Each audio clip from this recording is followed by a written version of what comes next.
परम पूज्य गुरुदेव परम वंदनीय माता जी सूक्ष्म रूप से विद्यमान हैं। दोस्तों, वंदन करते हुए चरण स्पर्श करता हूँ, मानव मात्र को प्रणाम करता हूँ।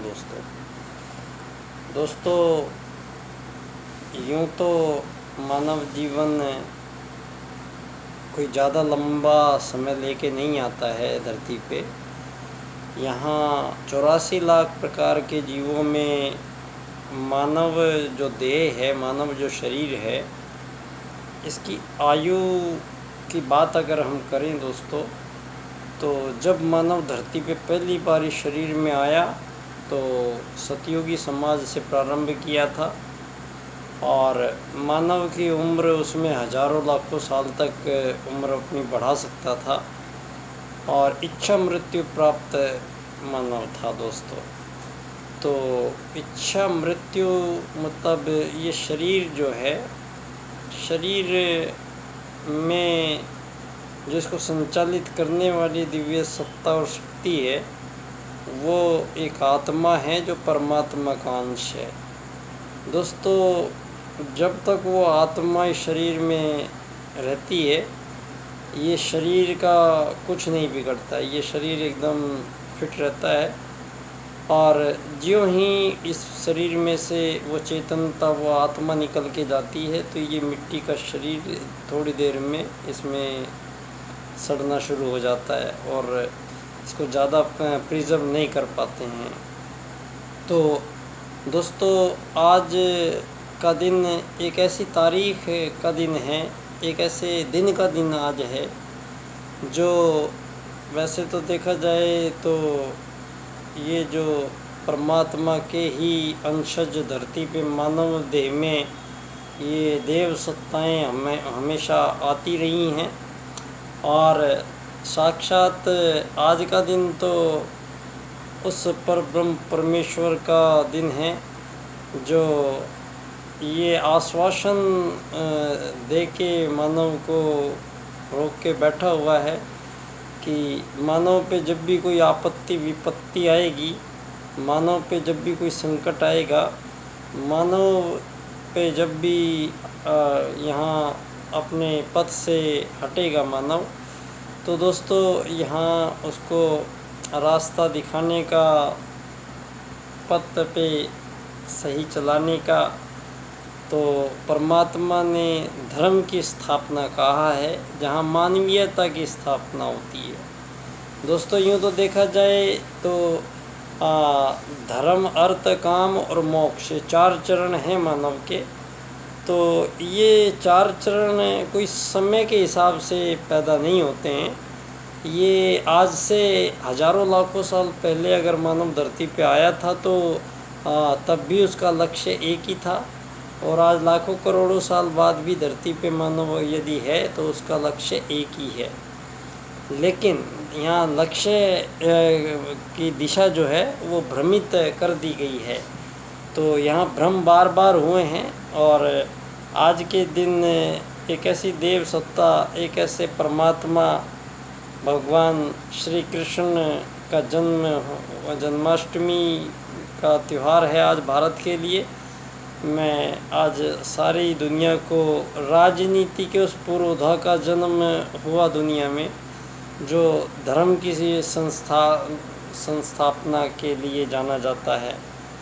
तो भगवान श्री कृष्ण 16 कला के अवतार में अपने मानव देह में आए थे और दोस्तों वह जहाँ मानव को भ्रमित होके और ये समझ नहीं आ रहा था कि आखिर करें क्या।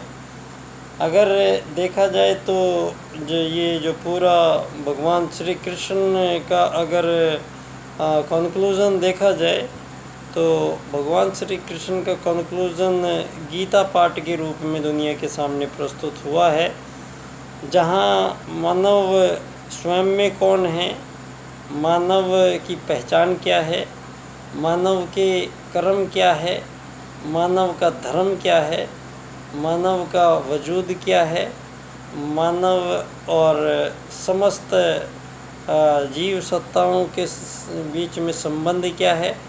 और यहाँ भगवान श्री कृष्ण कर्म को कहते हैं कि कर्म फल से नहीं बंधिए। जो कर्म फल की लालच में कर्म को किया जाता है तो ये नहीं करना है, लालच नहीं करना है। कर्म फल दोस्तों कई बार इस जन्म में किया गया काम जो हम किए हैं, जितनी भी अच्छाइयाँ बुराइयों के रूप में जो हमारी आत्मा पे अंकन हुए हैं, तो मानव ने कई बार यहाँ पे जन्म ले चुका है, कई बार मर चुका है और अपनी अपनी यात्राओं में एक स्वतंत्र आत्मा अपने जीवन में एक यूनिक सत्ता है। इनका आत्मा से आत्मा का कोई कंपटीशन नहीं हो सकता है, आत्मा का आत्मा से कोई भी किसी प्रकार का बैर भाव नहीं हो सकता है। और मानवों के बीच में यहाँ धरती पे किसी भी तरीके से, कोई भी तरीके से मानवों के बीच में विभेद पैदा नहीं किया जा सकता है, क्योंकि हमारे वेद सूत्रों ने पहले ही मानव जाति और समस्त जीव जातियों को आत्मत सर्वभूतेषु वसुधैव कुटुम्बकम का सिद्धांत दुनिया के सामने प्रस्तुत है। तो दोस्तों समस्त जीव जंतुओं में आज ये आत्मत सर्वभूतेषु के सूत्र को समस्त जीव जंतु अपने इस सूत्र के अनुसार अपना जीवन यापन करते हैं। यहाँ त्रुटि हुई है, मानव से ही त्रुटि हुई है। मानव ने धर्म से त्रुटि की है, धर्म को धर्मनिरपेक्षता जैसे शब्द में तब्दील करके और मानव को भ्रमित किया गया है। दुनिया में या तो धर्म ही होता है या अधर्म ही होता है। धर्मनिरपेक्षता का मतलब तो आपने समझा ही नहीं कभी। धर्मनिरपेक्षता का मतलब होता है मानव या तो धर्म के सापेक्ष चलेगा या मानव धर्म के निरपेक्ष चलेगा, या तो धर्म के साथ चलेगा या धर्म के विरुद्ध चलेगा। तो निरपेक्ष धर्मनिरपेक्षता का मतलब हुआ कि वो मानव जो धर्म के विरुद्ध चलेंगे। तो अगर आप कहते हैं कि भारत धर्मनिरपेक्ष देश है, ये नहीं हो सकता है, ये कभी नहीं हो सकता है। तो आज सारी दुनिया में दोस्तों भगवान श्री कृष्ण आए थे, धर्म की स्थापना हुई, फिर अधर्म का राज बढ़ा। तो आज सबसे बड़ा जो संकट आया है, आस्था संकट आया है, विचार संकट आया है दुनिया में।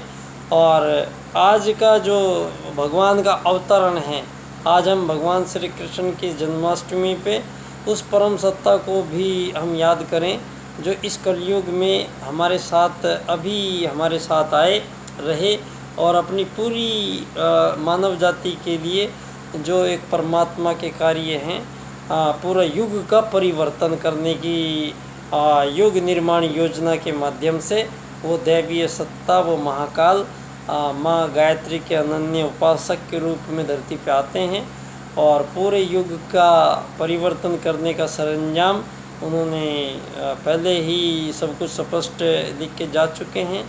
तो दोस्तों आज मैं सभी मानव मात्र को भगवान श्री कृष्ण की धर्म स्थापना के रूप में, गीता पाठ के रूप में मानव मात्र को जो कर्म बिगड़ गए हैं, इन कर्मों की दशा और दिशा सुधारने के लिए पूरा विचार क्रांति अभियान परम पूज्य गुरुदेव के द्वारा चलाया गया जा रहा है।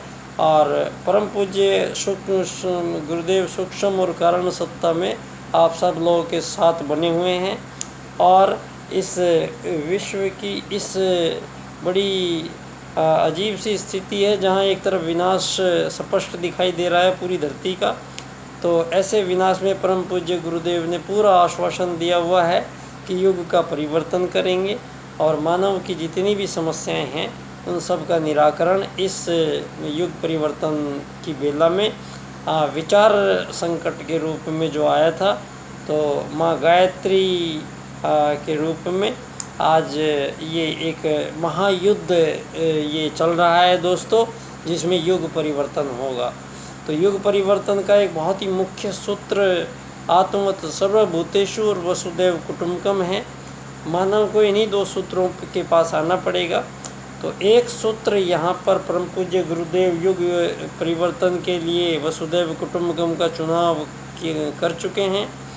और एक महत्वपूर्ण एक बात जो मुझे आप लोगों से बतानी है वो ये बतानी है कि दुनिया में आज राजनीति ने धर्म को षड्यंत्र पूर्वक अलग कर दिया गया है और राजनीति अलग है, धर्म अलग है। तो धर्म क्षेत्र के लोग राजनीति में कोई बात नहीं करते हैं, क्योंकि उन सारी दुनिया में जो राजनीति है इसने मानव को बंधन में जकड़ा है बुरी तरीके से।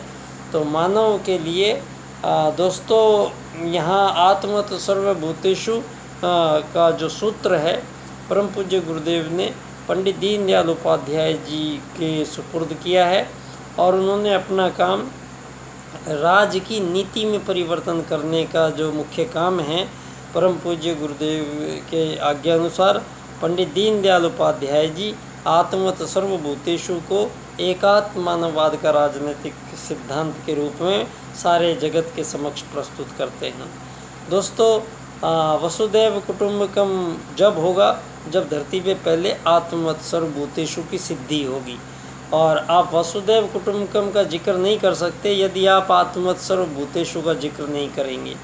तो सारी दुनिया में ये वैश्वीकरण, ये वसुदैव कुटुंबकम, इनमें कोई अंतर नहीं ठहरेगा जब तक मानव अपने मूल स्वरूप की ओर नहीं लौटेगा। तो आज भगवान श्री कृष्ण का ये जन्म का त्यौहार, आज प्रत्येक मानव के मन में एक ऐसी चेतना के रूप में आज भगवान श्री कृष्ण का आशीर्वाद आप सभी पे बरसे, ये ऐसी मंगल कामना मैं करता हूँ दोस्तों। और सारी दुनिया में से मानव को इन दो सूत्रों से संचालित होना पड़ेगा भविष्य में, क्योंकि मानव दीनदयाल जी कहते हैं कि शरीर नहीं है, शरीर तो जिएगा, आता है, एक आत्मा धरती पे आता है, शरीर में आता है तो शरीर जिंदा होता है, और जब आत्मा शरीर से चला जाता है तो यही शरीर, आपका प्यारा शरीर, सड़ने लगता है और लोग इसको जला देते हैं, गाड़ देते हैं। तो लेकिन आपका अस्तित्व, मानव का अस्तित्व यहाँ ख़त्म नहीं होता है। सूक्ष्म और कारण शरीर में, सूक्ष्म परमाणुओं का जो बना हुआ हमारा शरीर है, इस शरीर को जलाने के बाद भी वो हमारे समक्ष यहाँ उपस्थित रहता है और सबके साथ वो रहता है। बस यहाँ त्रुटि ये है कि ये चमड़े की आँखें उस सूक्ष्म शरीर को नहीं देख पाती है। लेकिन प्रकृति में ऐसे भी जीव हैं जो उनको सूक्ष्म सत्ताओं के बने हुए सूक्ष्म शरीर के मानव को देखती हैं। दोस्तों, बिल्ली है, भेड़िया है, कुत्ता है, तो इनको चमगादड़ है, इनको जो वो सूक्ष्म सत्ताओं से बने हुए भूत प्रेत वाले जो शरीर हैं उनको ये देख सकते हैं। आपने रिएक्ट करते हुए भी देखा होगा कई बार। और एक ऐसा अमेरिका में ग्लास बनाया है कि मानव के सामने खड़ा कर देंगे तो हर मानव में से अलग अलग रंग की किरणें निकल रही हैं, वो आत्मा का प्रकाश है। और ये आत्मा का प्रकाश जन्मों जन्मों के बाद परिवर्तित होता है, और जब ये प्रकाश पूर्णतः उस परमात्मा के प्रकाश में समा जाएगा तो फिर मानव का मोक्ष हो जाएगा। और मानव आता धरती पे या रोटी कपड़ा मकान के लिए नहीं आया है कभी भी।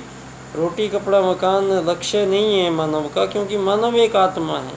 रोटी कपड़ा मकान लक्ष्य आपने बनाया है पूंजीवाद के कारण कि मानव एक शरीर है, तो शरीर की जिम्मेदारियां जो है रोटी कपड़ा मकान, चिकित्सा, शिक्षा, स्वास्थ्य और सम्मान, इसके लिए फाइट करता रहेगा मानव। तो ये त्रुटि हुई है, मानव को एक आत्मा न मान के मानव को एक शरीर माना गया। तो ऐसे में विभेद पैदा होना जरूर, वो तो होना ही था।